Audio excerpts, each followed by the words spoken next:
So in this video, we're going over what you as a new manager need to get done in your first 30 days. But first, get your coffee because it's going to be a good one.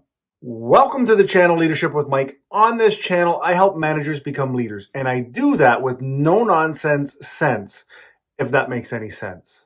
I'm going to assume you've already watched what you do on your day one. I'm going to make the assumption that you've watched what you need to accomplish in your first 5 days. And if you haven't, well, what are you waiting for? Other than for this video to finish. But now we're talking about a little bit bigger picture. What is it that you should be focused on in your first 30 days? This one. And I would almost think this is the most important part. Relax. Take a breath. Take it in. This first 30 days is not about doing. You are not to do things. You are not to make changes.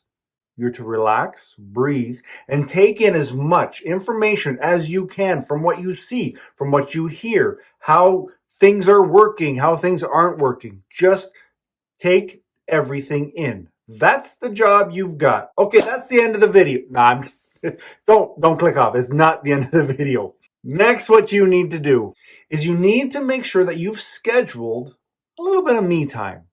Now, this isn't just to go off and, enjoy yourself. No, this is me time in the sense that you need time to think about what have you seen?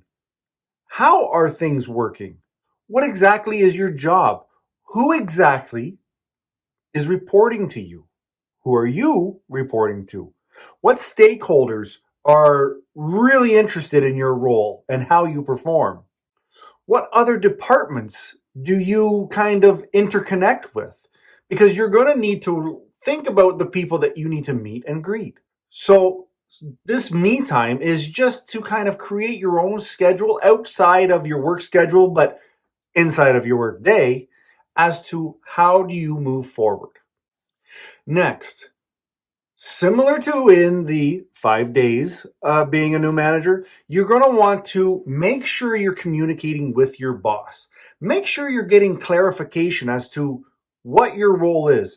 Don't start asking permission to make changes. That's not what I'm saying. I'm saying make sure you know what you're looking for. Make sure you know what exactly your boss expects from you, because you may have a story in your head as to what your job is. It could be vastly different than what your boss says. Now, the other thing is you want to keep up to date with what your boss is saying. Not go in every day and be like, boss, what are we doing today? That's not what I mean. I mean, are things changing in the company? When you set these times to just chat with your boss, pick his brain or her brain, you get to understand any changes. Working at the airport, there was this new manager. I'll never forget. According to him, he was hired to come in, knock some people on their head, figuratively, not literally, but make these hard changes. And he came in and he started doing what he believed he was hired to do. Then there's a curveball where his boss was changed. This manager did not bother to sit with the new boss to make sure that the game plan was the same. And unfortunately, the game was not the same. This manager's new boss was very much, let's work with people. Let's find out why the environment or the culture is this way. And let's start changing it from the top down, as opposed to just smashing people on the head. Unfortunately, this manager did not talk to his new boss to figure out if there was a new game plan, and it caused him an untimely departure on his part. So keep in contact with your boss and make sure you're always you're on the same page at least. And if you have a new boss, oh my word, make sure the game plan is the same. Next is throughout your 30 days, you want to have time with your team. Individual one-on-ones, as well as rallies or alley rallies. I used to work at one restaurant. That's what they called them when they had before the shift started, it was get together for the alley rally. They were so annoying.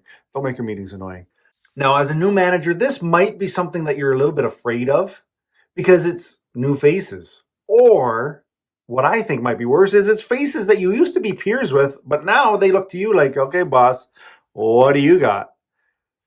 These one-on-one meetings, these team meetings, make it more open.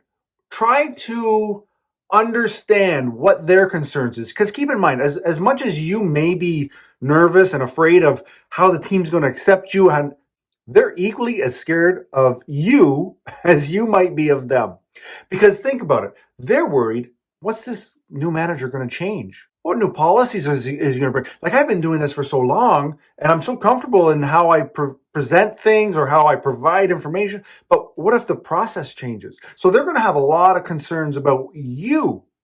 So keep that in mind and use it to your advantage to have an open dialogue with your team. Ask them, what are their goals? What are their expectations? What are their fears? And don't be afraid to share some of yours. This isn't a matter of debate. It's not ask them their goals and try to make the plan. No, what you actually want to do is you want to be listening. You want to listen for things, because as you talk to more people, you start putting dots on the page.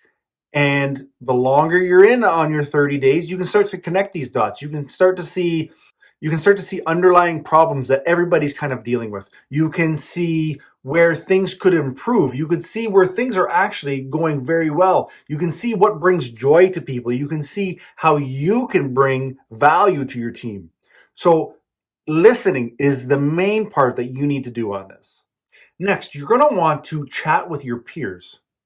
What other managers on your team, what are they doing? What are their thoughts? What are their problems? What are their concerns? What about other teams that you work with? Say you're in marketing. You need to go and talk with the sales manager. See what their goals are. This isn't an interrogation. Use your new guy status to introduce yourself, to start the conversation. Because if you go in on your first 30 days and you haven't really talked to anybody else, here's what happens. People will then make assumptions about you. Oh, this guy knows everything. Oh, he's too cool to come and talk to us in our department. That's not the person you want to be. Use the new guy status. I like my air quotes today. But use your not your air quotes. Use your new guy status to your benefit. Introduce yourself. Start conversations. They could be casual, they could be work focused, but just even if it's not in you, you may find it hard to believe, I'm more of an introvert until I get to know people, or unless I'm talking to my camera, which nobody can judge me for. But I will always take the opportunity as the new guy to start the conversations, even if I feel uncomfortable, because in the long run, this is going to help you tenfold. You're building allies. You're building a force that wants to work with you, not a force that has opinions and assumptions about you because you just haven't gone around to say hi. Now, I've got a few more points, but I do want to just let you know that there is a fantastic book called The First 90 Days. It's written by Michael D. Watkins. And if I may say, just the fact that his name's Michael, it's a win. It has to be.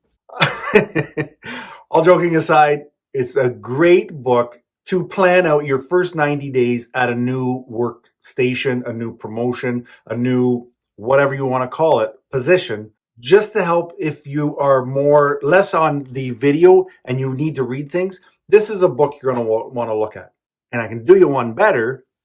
In the description below, I have an Audible link that when you sign up for your first free 30 days, you can download this book for free.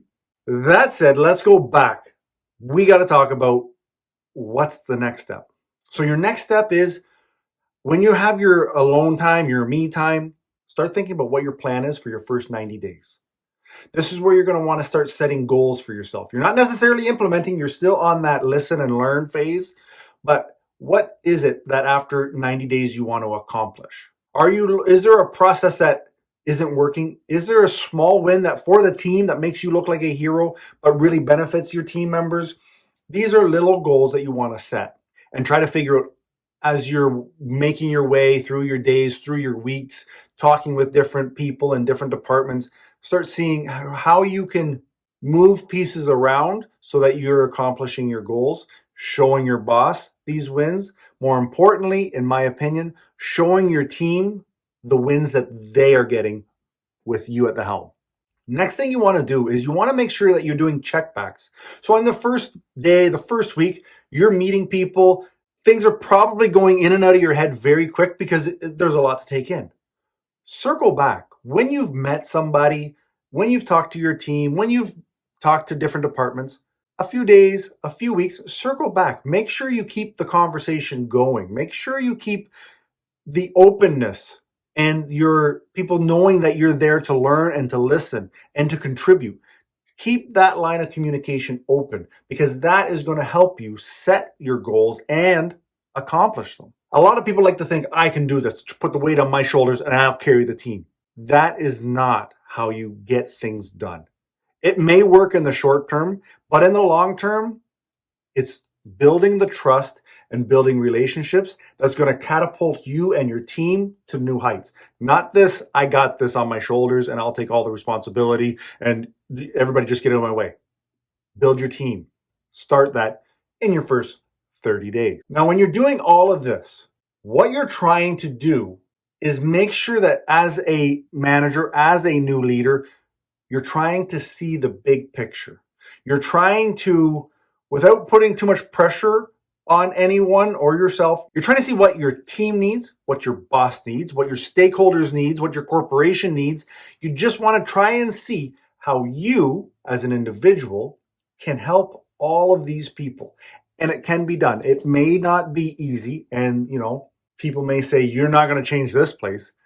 But I beg to differ. If you have the right attitude and you've built trust and relationships with people, you really can change the dynamic of a workplace, for better or for worse. Keep that in mind, for better or for worse. But I'm assuming you're on that better train. That's it for this video. Let me grab my coffee, and I'm sure you're going to want to see the first 90 days. Yeah. Ciao.